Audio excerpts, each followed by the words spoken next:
Hi అండి, welcome to సాయిస్ kitchen. బాగున్నారండి మీరు? మేమైతే బాగున్నామండి. ఇప్పుడైతే నేను మీకోసం దోశలు అయితే చూపిస్తానండి. రాగి పిండితో దోశలను వేసి చూపిస్తాను. స్వీట్ దోశలండి ఇవైతే. సో బెల్లంతో చేసి చూపిస్తాను.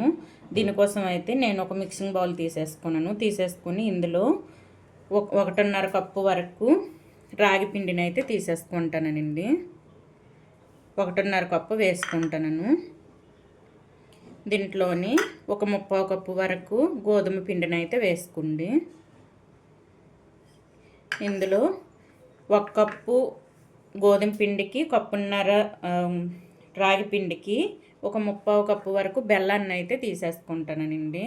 బెల్లం తురుముని ఇది కూడా వేసుకుందాం. షుగర్ను వేసి కూడా చేసుకోవచ్చండి, కానీ హెల్తీగా ఉండాలంటే బెల్లంతో వేసుకుంటే బాగుంటుందండి. బెల్లంతో చేసుకుంటే ఈ దోశలు అయితే సూపర్గా ఉంటాయండి. ఇప్పుడు ఇందులో కొద్దిగా లైట్గా సాల్ట్ వేసుకోండి. ఎక్కువ వేసుకోకండి, లైట్గా వేసుకోండి కొద్దిగా. అంతే అండి. ఈ మొత్తాన్ని కూడా కలిపేసుకుందాం. కొద్దిగా వాటర్ వేసుకొని కలిపేసుకోవాలండి. ముందుగా ఈ బెల్లపు ముక్కలు ఈ విధంగా నొక్కేసుకోవాలండి. ఈ విధంగా చూసారా, ఈ విధంగా ఇచ్చేసుకుంటే అయిపోద్దండి, కరిగిపోద్ది. మనం వాటర్లో కరిగేసే కంటే ముందుగానే ఈ విధంగా అయితే నొక్కుకుంటూ కలిపేసుకోవాలండి. చూసారా, ఒక్కొక్కటి ఈ విధంగా తీసేసుకోండి.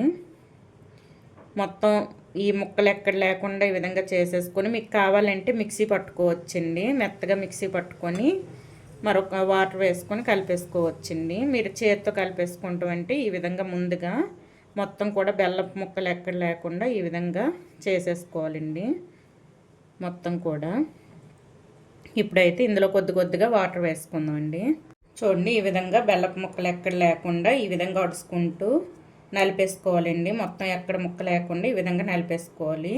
మనం వాటర్ వేసిన తర్వాత కూడా చిన్న ముక్కలు ఉంటే కరిగిపోతాయండి. వాటర్ వేసిన తర్వాత ఇందులో కొద్దిగా వాటర్ వేసుకుంటూ కలిపేసుకోవాలండి. చేతితోటే కలిపేసుకోండి, ఎందుకంటే ఆ బెల్లపు ముక్కలు మనకి కరగవండి గరిటతో కలిపేసుకుంటే.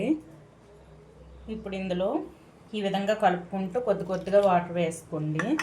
మరి పల్చగా చేసుకోకూడదండి. మనకి బజ్జీ పిండి ఏ విధంగా అయితే కలిపేసుకుంటామో ఆ విధంగా అయితే కలిపేసుకోవాలండి. చూడండి, ఈ విధంగా కొద్దిగా వాటర్ వేసుకొని కలిపేసుకోవాలి. చూడండి, పిండిని అయితే ఈ విధంగా కలిపేసుకోవాలండి. మనకి బజ్జీ పిండి ఏ విధంగా అయితే కలిపేసుకుంటామో ఆ విధంగా అయితే ఉండాలండి. మరీ పల్చగా ఉండకూడదు. ఈ విధంగా సాఫ్ట్గా కలిపేసుకోవాలి. ఎక్కడ బెల్లపు ముక్కలు లేకుండా చిన్నగా ఉంటే పర్వాలేదండి, అవి కరిగిపోతాయి. చూడండి, ఈ విధంగా ఉంచేసుకొని ఇప్పుడు ఇందులో కొద్దిగా యాలకుల పొడి వేసుకుందామండి. కొద్దిగా ఒక 1/2 టేబుల్ స్పూన్ వరకు యాలకుల పొడిని అయితే వేసుకుందాం. వేసేసుకొని మొత్తాన్ని కూడా కలిపేసుకుందామండి. ఈ మొత్తాన్ని కూడా మంచిగా ఒకసారి కలిపేసుకుందాం. ఈ విధంగా కలిపేసుకొని ఇప్పుడైతే స్టవ్ ఆన్ చేసుకుందామండి. ఇవైతే దోశలను వేసుకుందాం, దోశలని. అంతే అండి, మనకైతే పిండి రెడీ అయిపోయింది. ఇప్పుడైతే దోశలను వేసుకుందాం.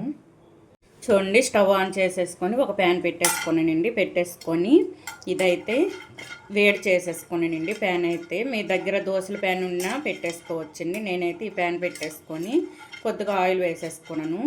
ఇదైతే ప్యాన్ మనకు వేడయ్యి రెడీగా ఉందండి. ఇప్పుడైతే దోశలను అయితే వేసేసుకుందాం. దోశలను అయితే వేసుకుందాం అండి. మీకు ఏ సైజు కావాలంటే ఆ సైజు, చిన్న సైజు కావాలంటే చిన్న సైజు వేసుకోండి. ఈ విధంగా ఒక్కొక్కటిగా వేసుకోవాలండి. 2-3 వేసుకుంటే మొత్తం ఒక దగ్గరికి చేరిపోతాయండి. అందుకోసమని ఈ విధంగా ఒక్కొక్కటిగా వేసుకుంటూ ఇవైతే మంచిగా కాల్ చేసుకోవాలి. ఆయిల్ సైడ్ని కొద్దిగా వేసుకుంటూ ఇప్పుడు ఇదైతే మూత పెట్టేసుకుందాం అండి. ఇంకా మనకి లావుగా రావాలంటే పిండిని అయితే ఇంకొద్దిగా వేసేసుకోవాలండి. వేసేసుకొని ఈ విధంగా అయితే ఉంచేసుకొని ఇప్పుడు మూత పెట్టేసుకుందాం. ఇప్పుడైతే మూతను పెట్టేసుకుందాం అండి. మూతను పెట్టేసుకొని ఒకవైపు మంచిగా వేగిన తర్వాత అయితే రెండో వైపు కూడా తిప్పేసుకోవాలండి. చూద్దామండి ఒకవైపు వేగిందో లేదో. చూడండి, వేగిపోయిందండి ఒకవైపు అయితే. ఇప్పుడు చూసారా, పచ్చిగా లేదు.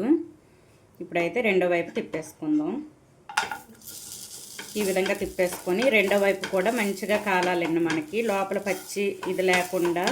పచ్చిగా లేకుండా మంచిగా కాల్చేసుకోవాలి రెండో వైపు కూడా. ఈ విధంగా ఒక 1-2 మినిట్స్ అయితే మూత పెట్టి ఉంచేసుకుందాం. రెండో వైపు కూడా మంచిగా కాలు వస్తుందండి మనకైతే.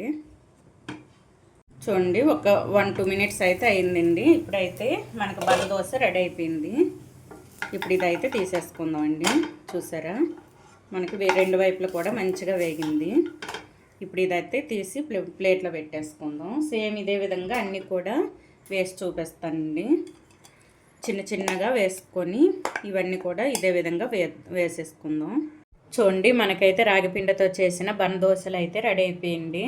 ఈ విధంగా అయితే చేసేసుకోండి. వీటిపైన అయితే మీకు నచ్చితే తేనెనైనా చల్లేసుకోవచ్చండి. ఈ విధంగా తేనెను కొద్దిగా పైన చల్లేసుకుంటూ తింటే ఇంకా సూపర్గా ఉంటాయండి. మనం వేసుకున్న బెల్లం కూడా కరెక్ట్గా సరిపోయిందండి.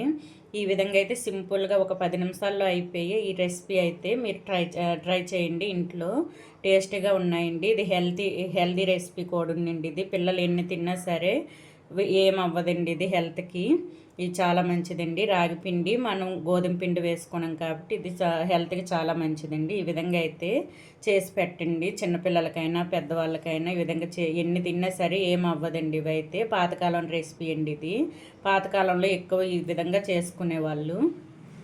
ఈ విధంగా అయితే చేసి పెట్టుకోండి. చాలా టేస్టీగా ఉన్నాయి. చూసారా, మనకైతే ఇంత లావు వస్తాయండి. లోపల కూడా మంచిగా ఉడికింది. చూసారా, చూడండి, లోపల కూడా మంచిగా మనకి పిండి ఉడికిందండి. ఎక్కడ పచ్చిది కూడా లేదు, ఉడికిపోయింది. చూసారా, లోపల కూడా టేస్ట్ అయితే సూపర్గా ఉన్నాయండి. మనం కేక్ తినేటట్టు ఉన్నాయి టేస్ట్ అయితే. ఈ విధంగా అయితే చేసేసుకోండి. ఈ రాగి పిండితో చేసిన బన్ దోశల రెసిపీ కనుక మీకు నచ్చినట్లయితే అండి లైక్ చేయండి, షేర్ చేయండి, నా ఛానల్ను సబ్స్క్రైబ్ చేసుకోండి. ఓకే, బాయ్ అండి.